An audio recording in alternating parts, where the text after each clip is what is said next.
Welcome to Tyler's Talk, ladies and gentlemen. Today is October the 22nd, 2022. And we're going to be talking about WWE SmackDown and AEW Rampage.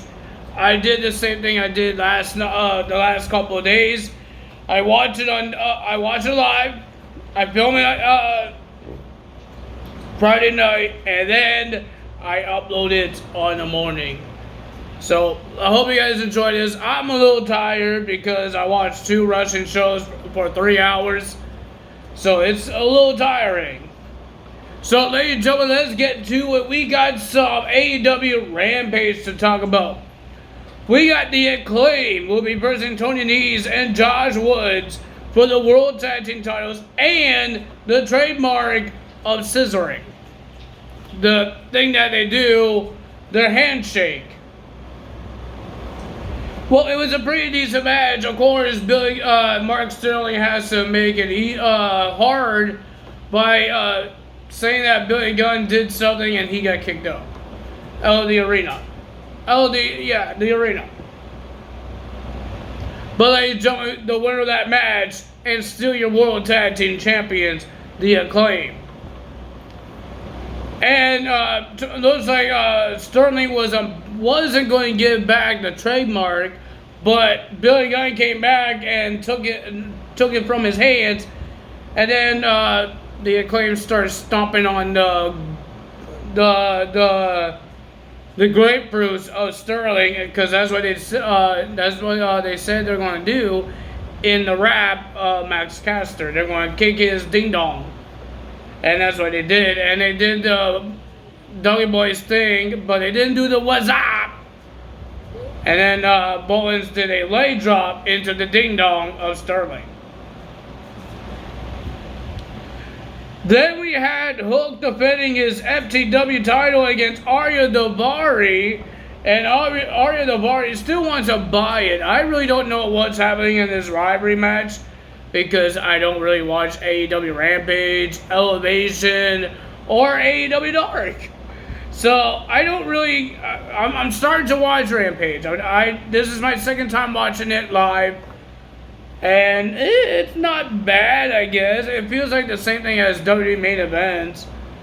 But ladies and gentlemen, Arya Daivari says to Hook that you don't want checks, so he will pay in cash. Why did the cash look like so white? Cash is like green. But Hook did not want to take the money, and Arya Daivari attacked him. But the winner of the match, and still your FTW champion, Hook. Then we got Willow Nightingale versus Layla Gray, and it was supposed to be Ford, but Ford got injured, and I guess there was a deal that Jay Cargill did for AEW, gave Willow Nightingale Layla Gray for her title. Aren't you supposed to make a deal with the person that stole the champions, Nia Rose? Not with AEW? So the winner of that match was Willow Nightingale. Nothing really big happened. Of course, Carol Hogan got herself involved and all that stuff. But we did hear that she signed a contract. She is all elite now. Willow Nightingale is no longer part of the Indies, like Jay Cargill said, but she is now part of the All Elite family. So all that, and then Jay Cargill came out. She sat in the chair and she wants her championship back, but Miss Nia Rose and Vicky Guerrero and Maria Shafir, they stole Jay Cargill's car. And she says she misses Jacksonville so much, so they're going to cruise around Jacksonville in the car of Jay Cargill. Then we had Orange Cassidy versus 10 versus Rouge for the All-Atlantic Championship. It was a pretty decent match, ladies and gentlemen, but the winner of that match, and still the champion, Orange Cassidy.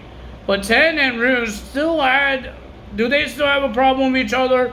Or will 10 join Rouge? Well, ladies and gentlemen, we got an interesting SmackDown. We got 2 matches that got made for Crown Jewel. We got Monsters versus 8 Giants. We got Omos versus Braun Strowman at Crown Jewel. Not a big fan of this match because it's a big guy versus big guy. You guys know me. I don't like that kind of match. So, but the match I do want to see is it got made again, but it's not a strap match. It's a normal match. Well, technically it's not a normal match.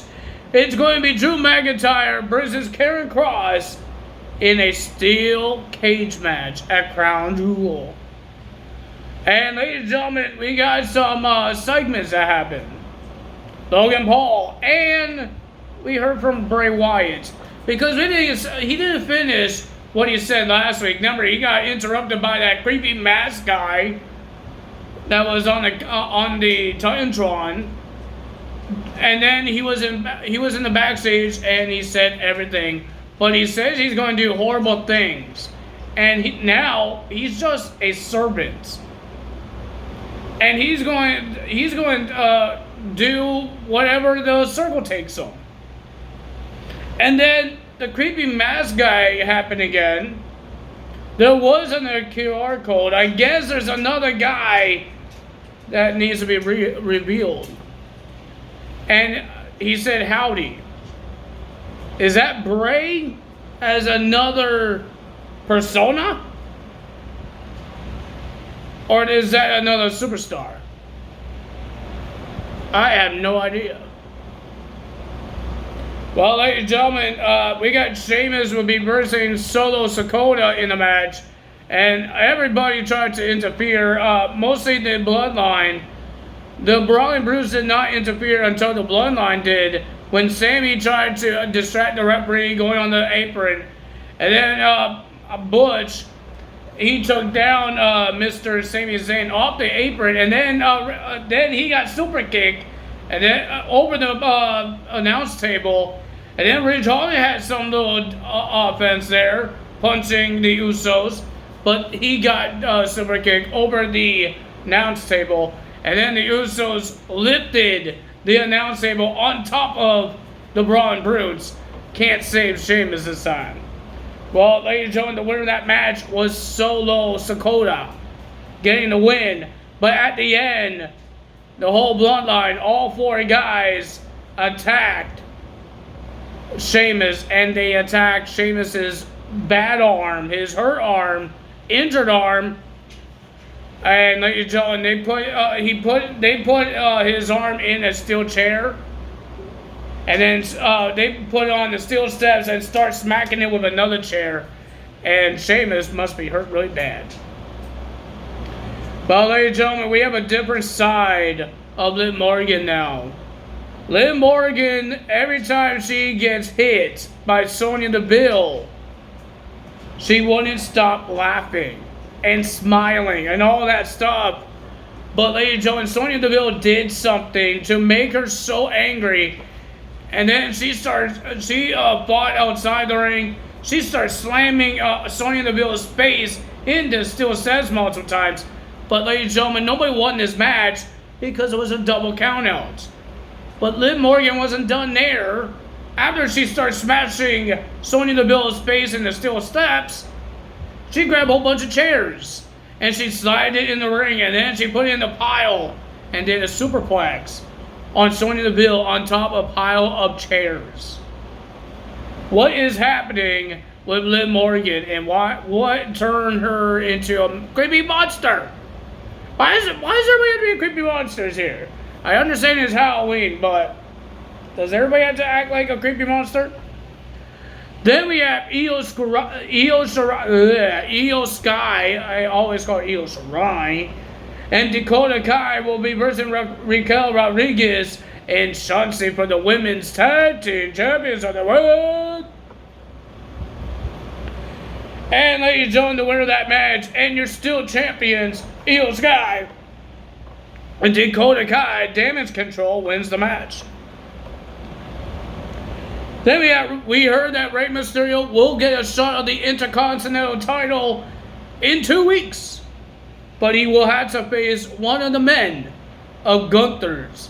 And that's Ludwig Kaiser. Well, ladies and gentlemen, Ray outsmarted the Imperium because it was 2-on-1. Technically 3-on-1. But he was outside the ring, and then looks like Gunther and Vicini was about to like attack Ray. Ray grabbed the chair. He threw it to Gunther. Gunther slapped it out of the air. But Ray said, "Ow!" He cheated and says he hit me with a chair. And then the referee told Vicini and Gunther to leave because you guys are banned from ringside now. But the winner of that match was Rey Mysterio. Can Rey Mysterio outsmart Gunther in 2 weeks? Well, ladies and gentlemen, we had Logan Paul coming out, and he's talking about. I guess he's from Ohio because the fans were nuts.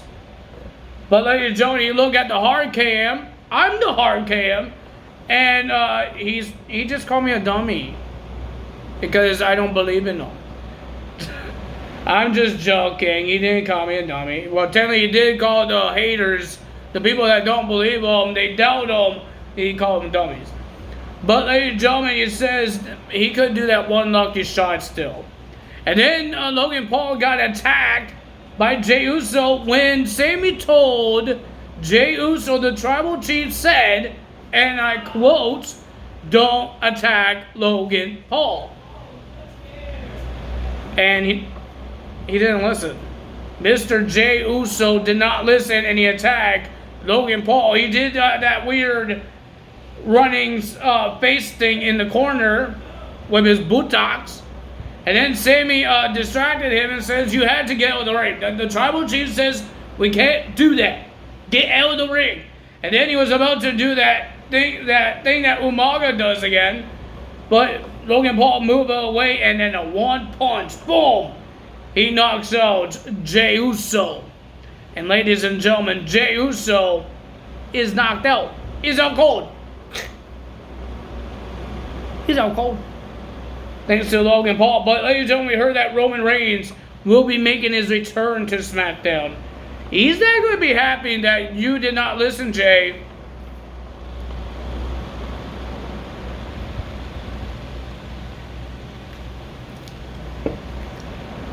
Oh, that's cold. He's not going to like that. So, I think SmackDown is interesting. I hope it's a return guy for this Howdy guy. I don't remember the name that people are saying that his name is going to be when they show him and we hear what his name is. I don't know, is Bray Wyatt or is some other guy or somebody part of this Wyatt 6 faction. And we want to know who is Bray Wyatt the servant for? So that means he is a boss. And we don't know who it is. It could be that guy in the creepy mask. The creepy mask guy that's on the Titantron. So it could be him. But we don't know who he is. That could be Bray Wyatt. That could be the new Fiend. But we will find out maybe next week on SmackDown. We got, ladies and gentlemen, Hit Row is going to be in a 8-person match.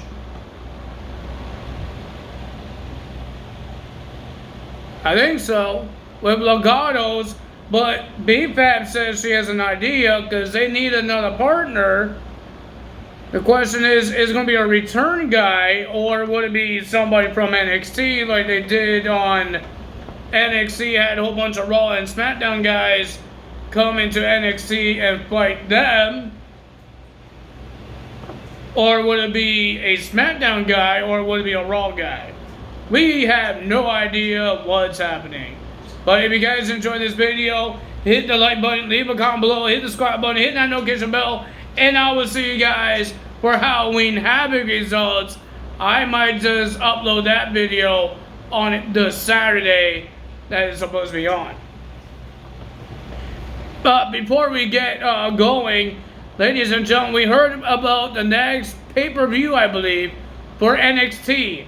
It's called NXT Deadline, and it's going to be on the same day of Ring of Honor's pay-per-view as well that I forgot the name on.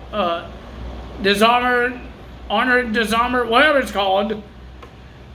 That pay-per-view, they're going to be on the same day, but I believe Ring of Honor is supposed to be on in the afternoon, and NXT is always at night when they do their pay-per-views. It's not like Saudi Arabia when it's on in the afternoon. They're going to do it in the performance center, so it's going to be at night. So that's going to be interesting. Let's see what happens there. That's all for me today. You guys know what to do when you guys enjoyed this video. I will see you guys tomorrow night for NXT Halloween Havoc. That's all for Tada. Bye-bye.